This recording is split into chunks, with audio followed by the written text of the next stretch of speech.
Subarachnoid hemorrhage is usually a medical condition. It's caused from a rupture of a congenital weakness in the blood vessel at the base of the brain. You can occasionally see subarachnoid hemorrhaging from acute head trauma, but usually the history is a sudden onset of the worst headache of the patient's life. Here's a case from the recent news. A 59-year-old Democratic senator from South Dakota had a sudden worst headache of his life. These patients often have associated syncopal episode, and then they wake up and are commonly confused. Only 30% approximately of patients with acute subarachnoid hemorrhage present with a focal neurological deficit. That means they have a weakness in one arm or one leg. All right? Certainly, congenital AV malformations can be familial, and there may be a positive family history of stroke in an early age. They're also associated with polycystic kidney and Ehlers-Danlos syndrome. Subarachnoid hemorrhage looks like meningitis. That's what it gets confused with, because they both have meningeal signs. With meningitis and subarachnoid hemorrhage, there's irritation of the meninges, meningitis. Okay? The blood collection can cause fever, photophobia, stiff neck. So when you're considering meningitis as a diagnosis, subarachnoid hemorrhage should be somewhere lurking in the back of your mind as a possibility as well. Here's a picture of a subarachnoid hemorrhage. It shows a little bit of white blood throughout the subarachnoid space, and this is characteristic. The problem with the diagnosis of subarachnoid hemorrhage is roughly 5% of patients with subarachnoid hemorrhage will have a normal CAT scan. In other words, the subarachnoid hemorrhage, the amount of blood that's bleeding from the subarachnoid area, is so small that you cannot see it on the CAT scan. So what do you do? The answer is you need to do a lumbar puncture if you suspect subarachnoid hemorrhage and the initial CAT scan is negative. You might argue, why go through all the pain and expense and bother? If it's such a small hemorrhage, what's it matter? Well, what happens is patients with a subarachnoid hemorrhage, they have a small Harold leak, initial leak initially, can go on to have a massive hemorrhage in the future weeks or months that can end their life or be devastating. So once you're thinking subarachnoid hemorrhage, you are committed to do a CT scan of the brain. And if the CT scan of the brain is negative, you are committed to do the follow-up test, which is lumbar puncture.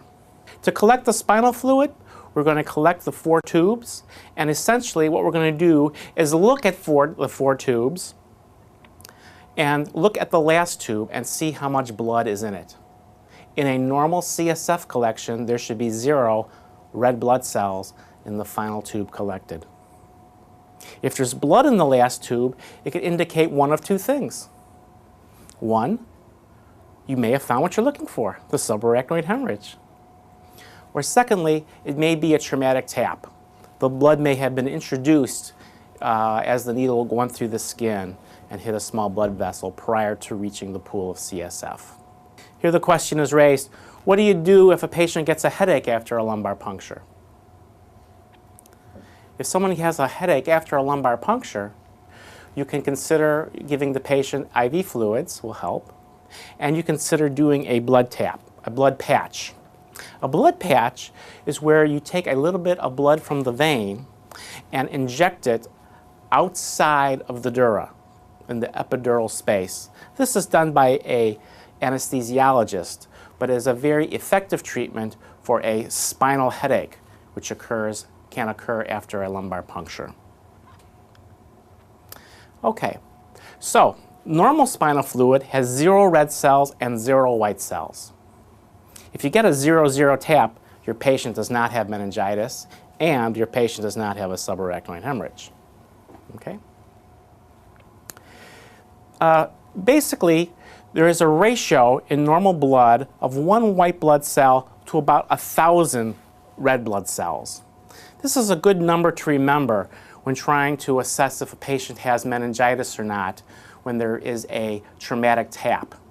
That is, when some blood was introduced into the cerebrospinal fluid sample as the needle pierced the skin and muscle. So, for example, a patient who has 20 white blood cells in their cerebrospinal fluid and 1,000 red blood cells. The question is, does this person have meningitis? That might be a question.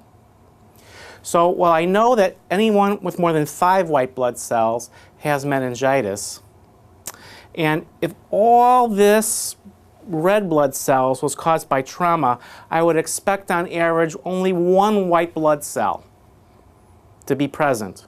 So there's 19 more white blood cells than I would expect if this was a traumatic tap. In other words, this patient here has meningitis. What do you do? Back to our subarachnoid case. What do you do if the patient has blood in the last tube? You've proved that they probably have a subarachnoid hemorrhage. The next step in the workup is to do a 4-vessel angiogram of the carotid and vertebral arteries. In this way, you can identify exactly where the hemorrhage is coming from and give the neurosurgeon a roadmap to tell him where to operate and where to clip the aneurysm to prevent it from rebleeding in a future date. The xanthochromia, or yellowing of the cerebrospinal fluid from the breakdown of red blood cells, isn't a very reliable indicator of subarachnoid hemorrhage. It may take up for a day for it to develop. So if there's blood in that last tube, you have committed the patient to a 4-vessel angiogram. Once the aneurysm is identified with an LP or a CT, you should give nimodipine. Nimodipine is a calcium channel blocker. And what this does is it prevents one of the major mechanisms of death from subarachnoid hemorrhage. Subarachnoid hemorrhage can cause vasospasm. And the calcium channel blocker prevents vasospasm, right? The last way that subarachnoid hemorrhage kills is by hydrocephalus.